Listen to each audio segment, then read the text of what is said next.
Hey everyone, welcome to Monster Hunter Wilds, the But Why Though review.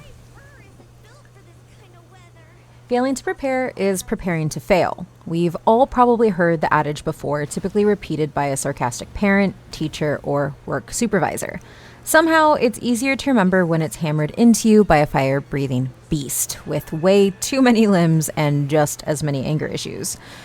These bitter reminders are necessary because they make your eventual and hard-earned success feel genuinely triumphant.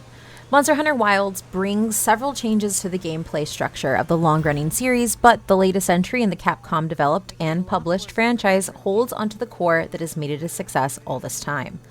The basics of the gameplay are still the same. You can take on a mission, head out into the field, and kill or capture a monster.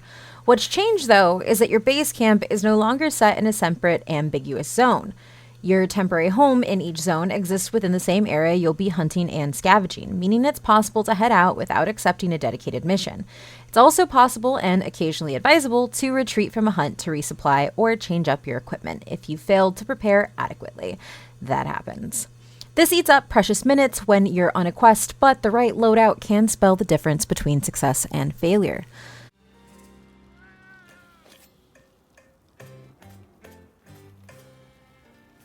Additionally, like the Palamutes from Monster Hunter Rise, you're able to call upon a reptilian mount known as a sacred that helps you get around faster. It delivers supplies and stows a spare weapon, allowing players to switch things up a little faster if needed. Sacreds can even run on autopilot once you've set a destination, whether that's a specific area of the map or a monster you've set your sights on.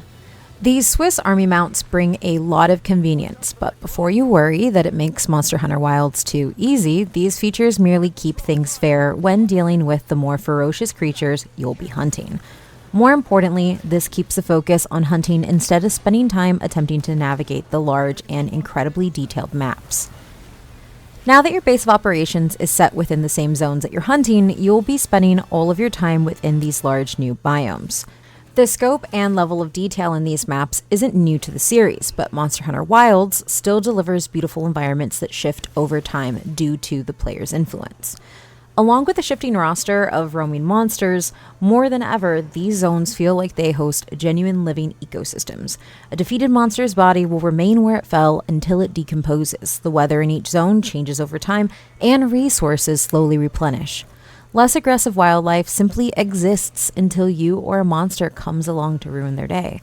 More than ever, this entry feels like you're being pulled into another fully realized world.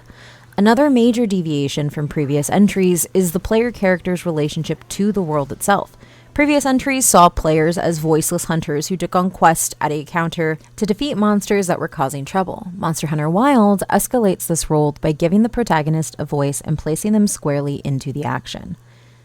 As part of the expedition to these new lands, your character will witness firsthand when a new biome is discovered, or when a menacing new creature makes its existence known.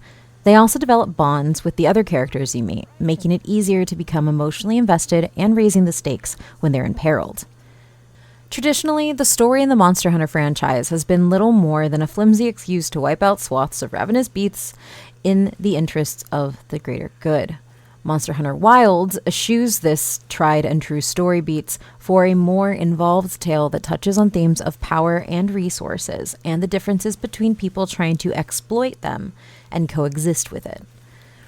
While some of these themes are undermined by the eventual slaughter of the titular monsters, it's a welcome and earnest attempt at more mature storytelling. As any fan of the series might know, however, the story largely serves as a tutorial for the real challenge, the high-rank hunts that serve as the bulk of the time that you'll spend in Monster Hunter Wilds. This release makes some sweeping changes to the formula, but hunting monsters feels better than it ever has. You can still pick one of over a dozen weapon types and set out into the world in search of your next conquest. Once you've discovered or been discovered by a monster, you can engage with it however your weapon of choice dictates. For the ranged weapon wielders, you'll typically be keeping your distance and peppering monsters with ammunition of varying elements. If you're lugging around a massive blade or a hammer, you'll be punishing the beast up close with slow but devastating blows.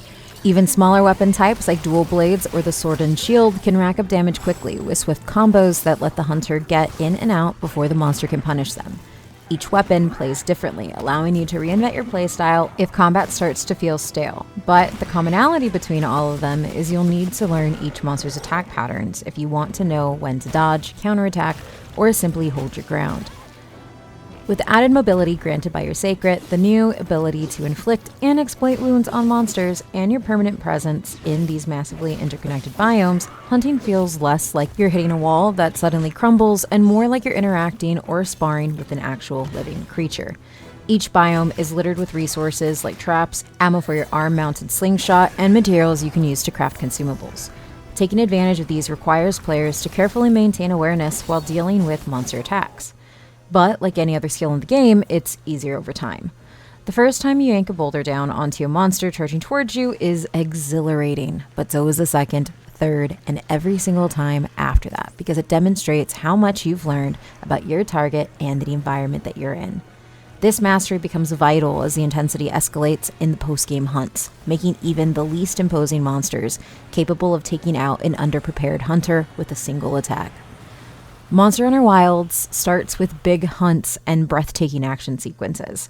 By the end of the story and beyond, you'll be hunting even larger monsters with impossibly larger attacks, harvesting materials from their bodies to make stronger weapons, and tougher armor. With a steadily improving armory, players will have the opportunity to tailor their weapons and passive skills to their preferences, a practice that will only keep them from being completely overwhelmed by their next vicious mark. The thrill of the hunt is the point, and there are plenty of thrills here in Monster Hunter Wilds.